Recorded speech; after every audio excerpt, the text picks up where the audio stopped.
तो जी हाँ दोस्तों, बांग्लादेश के खिलाफ खेले गए दूसरे टी20 मुकाबले में बांग्लादेश की घातक गेंदबाजी के सामने भारतीय टीम के टॉप ऑर्डर बल्लेबाजों के लड़खड़ाने के बाद पूरी तरीके से बैकफुट पर आ गई थी टीम इंडिया। लेकिन इसके बाद संकट मोचन का रूप लेकर के आए कप्तान सूर्या ने अपने बल्ले से किया चमत्कार और एक बार फिर से असंभव को संभव बनाते हुए और नामुमकिन को मुमकिन करते हुए बांग्लादेश के गेंदबाजों के जबड़े से जीत को छीनकर तूफानी अंदाज में बल्लेबाजी करते हुए चौके कमर छक्के ज़्यादा जड़ते हुए ठोक दिया टी20 का सबसे तेज तर्रार शतक और टीम इंडिया को दिलाई रोमांचक जीत। नमस्कार दोस्तों, स्वागत है आपके अपने पसंदीदा क्रिकेट चैनल क्रिक अबोबो में। दोस्तों, इस वीडियो में हम आपको भारत और बांग्लादेश के बीच नागपुर के विदर्भ में खेले गए सीरीज के दूसरे टी20 मुकाबले की पूरी रोमांचक हाईलाइट आपको दिखाने वाले हैं। लेकिन वीडियो में आगे बढ़ने से पहले आप सूर्य कुमार यादव और ऋषभ पंत में से किसे बेहतरीन बल्लेबाज मानते हैं, कमेंट में बताकर इस वीडियो को एक लाइक जरूर करें। दोस्तों, जैसा कि आप सभी जानते हैं कि बांग्लादेश की टीम भारत दौरे पर 3 टी20 मुकाबलों की रोमांचक सीरीज खेलने के लिए पहुंच चुकी है, जहां पर दोस्तों पहला टी20 मुकाबला बांग्लादेश ने जीतकर सीरीज में 1-0 की बढ़त बना रखी थी। लेकिन इसी बीच सीरीज का दूसरा टी20 मुकाबला नागपुर के विदर्भ में देखने को मिला। दोस्तों, इस मुकाबले में भारतीय टीम के कप्तान सूर्य कुमार यादव ने टॉस जीता और टॉस जीतते ही पहले गेंदबाजी करने का फैसला किया और बांग्लादेश की टीम को बल्लेबाजी करने के लिए आमंत्रित किया, जिसके बाद बांग्लादेश के लिए रनों की बारिश करने के इरादे से टीम के दो धाकड़ ओपनर बल्लेबाज लिटन दास और तंजीद हसन की एंट्री होती है। तो वही मोहम्मद सिराज भारतीय टीम के लिए पहले ओवर की गेंदबाजी फेंकने के लिए क्रीज पर आते हैं, जहां पर पहले ही ओवर में मोहम्मद सिराज के द्वारा काफ़ी कसी हुई गेंदबाजी देखने को मिलती है और इन स्विंग आउट स्विंग करवाते हुए बिल्कुल भी दोनों ही बल्लेबाजों को बड़ा शॉट खेलने के लिए नहीं देते हैं और मात्र 4 सिंगल के साथ ही पहले ओवर की समाप्ति होती है। लेकिन दोस्तों, इसके बाद दूसरे ओवर की गेंदबाजी करने आते भारत के बाएं हाथ के तेज गेंदबाज अर्शदीप सिंह, जहां पर तंजीद हसन के द्वारा पहले ही गेंद पर जोरदार प्रहार करते हुए चौका जड़ दिया जाता है,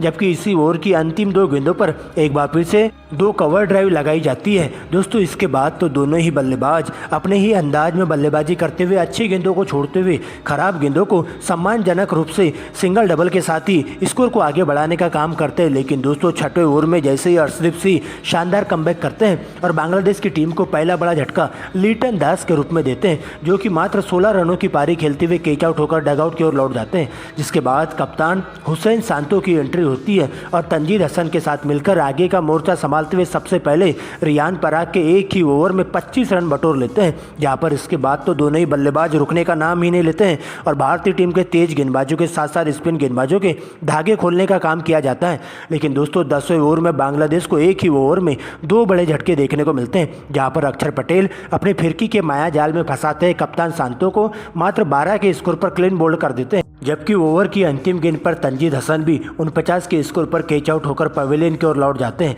जिसके बाद 2 नए बल्लेबाज साकिब उल हसन और तौहीद हरदे क्रीज पर मौजूद होते हैं। दोस्तों, इसके बाद तो दोनों ही बल्लेबाज पहले संभल कर बल्लेबाजी करते हुए देखे जाते हैं और लगातार स्ट्राइक रोटेट करने का काम करते हैं, जहां पर दोनों ही बल्लेबाजों के बीच में एक ज़बरदस्त साझेदारी भी देखने को मिलती है। लेकिन 14वें ओवर में सबसे पहले एक बार फिर से रियान पराग को टारगेट किया जाता है और 2 छक्के और 2 चौकों की मदद से साकिब उल हसन इस ओवर में 20 रन बटोरते हैं। तो वही दूसरे छोर से तौहीद हरदे हार्दिक पांड्या को टारगेट करते हैं और 2 लगातार छक्के और 1 चौका जड़ देते हैं और देखते ही देखते दोनों ही बल्लेबाज अपने अपने 50 की ओर बढ़ने लगते हैं और पूरी तरीके से अटैकिंग क्रिकेट खेलते हुए टीम इंडिया के तेज गेंदबाजों के साथ साथ स्पिन गेंदबाजों के धागे खोलने का काम किया जाता है, जहां पर 16 ओवर में ही बांग्लादेश का स्कोर 150 रनों के पार पहुंच जाता है। लेकिन दोस्तों, इसी बीच 17वें ओवर में रिंकू सिंह अपनी घातक फिरकी के माया जाल में फंसाने के लिए बांग्लादेश के 2 बल्लेबाजों को क्लीन बोल्ड कर देते हैं, जहां पर रिंकू सिंह के द्वारा एक ही ओवर में 2 विकेट लेकर बांग्लादेशी बल्लेबाजों की कमर टूट जाती है, जहां पर साकिब उल हसन 25 रन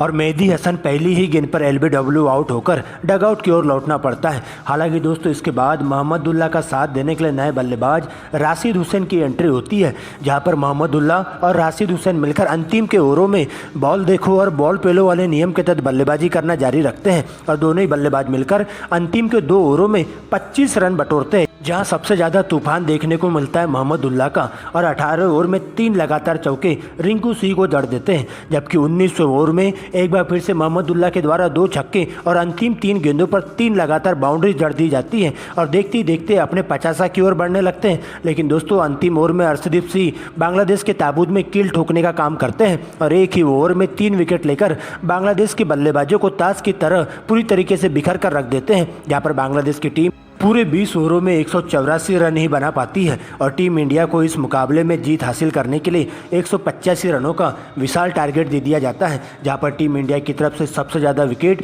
अर्शदीप सिंह के खाते में जाते हैं, जो कि 5 विकेट लेकर जाते हैं। दोस्तों, इसके बाद 185 रनों के लक्ष्य का पीछा करने टीम इंडिया के 2 धुरंधर ओपनर बल्लेबाज यशस्वी जायसवाल और शुभमन गिल मैदान पर मौजूद हो जाते हैं, जिनके कंधों पर टीम इंडिया को एक ठोस शुरुआत देने की जिम्मेदारी सौंपी जाती है। तो वही बांग्लादेश के लिए पहले ओवर की गेंदबाजी करने आते तेज गेंदबाज मुस्तफिजुर रहमान, जहां पर पहले ही ओवर में यशस्वी जायसवाल का बल्ला जम के गरजता है और 2 गेंदों में 2 लगातार चौके शुरुआत में ही जड़ देते हैं, जबकि अंतिम गेंद पर जोरदार प्रहार करते हुए गेंद को दर्शक दीर्घा के बाहर 6 रनों के लिए भिजवा देते हैं। तो वही दूसरे ओवर में शुभमन गिल भी उन्हीं के नक्शे कदम पर चलते हुए दिखाई देते हैं और 2 चौके और 2 छक्कों की मदद से 20 रन बटोर लेते हैं। इसके बाद तो दोनों ही बल्लेबाज पीछे मुड़ने का नाम ही नहीं लेते हैं और अपने ही रंग में बल्लेबाजी करते हुए अच्छी गेंदों को छोड़ते हुए खराब गेंदों को बाउंड्री लाइन के बाहर पहुंचाने का काम किया जाता है, जहां पर एक बार फिर से यशस्वी जायसवाल पूरी तरीके से पावर प्ले के दौरान विकराल रवैया दिखाते हैं और पावर प्ले में टीम इंडिया का स्कोर बिना विकेट खोए 60 रनों के पार पहुँच जाता है और देखते ही देखते दोनों ही बल्लेबाज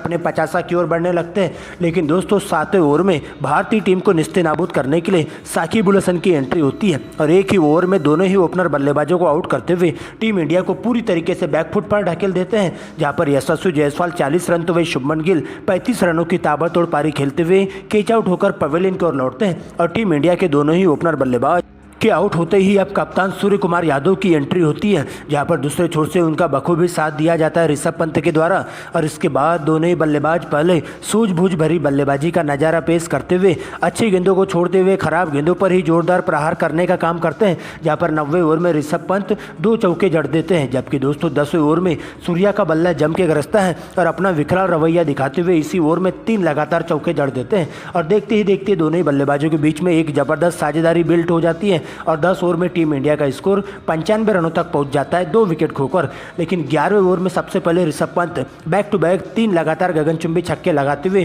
पूरी तरीके से इस मुकाबले में टीम इंडिया को बनाए रखते हैं और भारतीय टीम को जीत की दहलीज पर ले जाने की भरपूर कोशिश करते हैं। लेकिन ऋषभ पंत के आउट होते ही अब संजू सैमसन के ऊपर पूरा का पूरा दारोमदार आ जाता है। लेकिन दोस्तों, संजू सैमसन भी जल्दबाजी के चक्कर में अपना विकेट खो बैठते हैं और अब सूर्या का साथ देने के लिए हार्दिक पांड्या को क्रीज पर मौजूद होना पड़ता है, जहां पर हार्दिक पांड्या और सूर्य कुमार यादव अंतिम के कुछ ओवरों में विस्फोटक अंदाज में बल्लेबाजी जारी रखते हैं, जहां पर दोनों ही बल्लेबाज मिलकर बांग्लादेश के तेज गेंदबाजों के साथ साथ स्पिन गेंदबाजों पर कहर बनकर टूट पड़ते हैं और 15वें ओवर में सूर्या के द्वारा 3 लगातार गगनचुंबी छक्के जड़ दिए जाते हैं, जहां पर सूर्य कुमार यादव मात्र 16 गेंदों में अपना 50 पूरा करते हैं। तो वह दूसरे छोर से हार्दिक पांड्या उनके साथ कंधे से कंधा मिलाकर चलते हैं और मात्र 30 गेंदों में अपनी हाफ सेंचुरी पूरी कर लेते हैं और भारतीय टीम को जीत की दहलीज पर लाकर खड़ा कर देते हैं। लेकिन दोस्तों, 18वें ओवर में टीम इंडिया को 2 बड़े झटके लग जाते हैं, जहां पर हार्दिक पांड्या साकिब उल हसन की गेंद पर 50 के स्कोर पर क्लीन बोल्ड हो जाते हैं। तो वही इसी ओवर की अंतिम गेंद पर रियान पराग बिना खाता खोले ही कैच आउट होकर डगआउट की ओर लौटते हैं और भारतीय टीम पूरी तरीके से अभी भी फंसी हुई रहती है। लेकिन दोस्तों, अब नए बल्लेबाज के तौर पर शिवम दुबे की एंट्री होती है, जहां पर शिवम दुबे का दूसरे छोर से साथ दिया जाता है सूर्य कुमार यादव के द्वारा और इसके बाद अंतिम के 2 ओवरों में अपने ही रंग में बल्लेबाजी करते हुए पूरी तरीके से बांग्लादेश के जबड़े से जीत को छीनने की कोशिश करते हैं, जहां पर सबसे पहले शिवम दुबे 19वें ओवर में 2 लगातार छक्के जड़ देते हैं। लेकिन दोस्तों, अंतिम ओवर में सूर्य कुमार यादव के द्वारा 3 लगातार गेंदों में 3 छक्के जड़ते हुए 18 रन बना लेते हैं और इस प्रकार से लगभग हार चुके मुकाबले में बांग्लादेश के जबड़े से जीत को छीनकर टीम इंडिया दूसरे T20 मुकाबले में 4 विकेट से शानदार तरीके से जीत हासिल कर लेती है और दूसरे T20 मुकाबले को जीतकर सीरीज में 1-1 की बराबरी कर लेती है, जहां पर अंतिम के ओवरों में सूर्य कुमार यादव के द्वारा खेली गई धुआंधार पारी के बदौलत टीम इंडिया इस मुकाबले में 4 विकेट से जीत हासिल कर पाती है।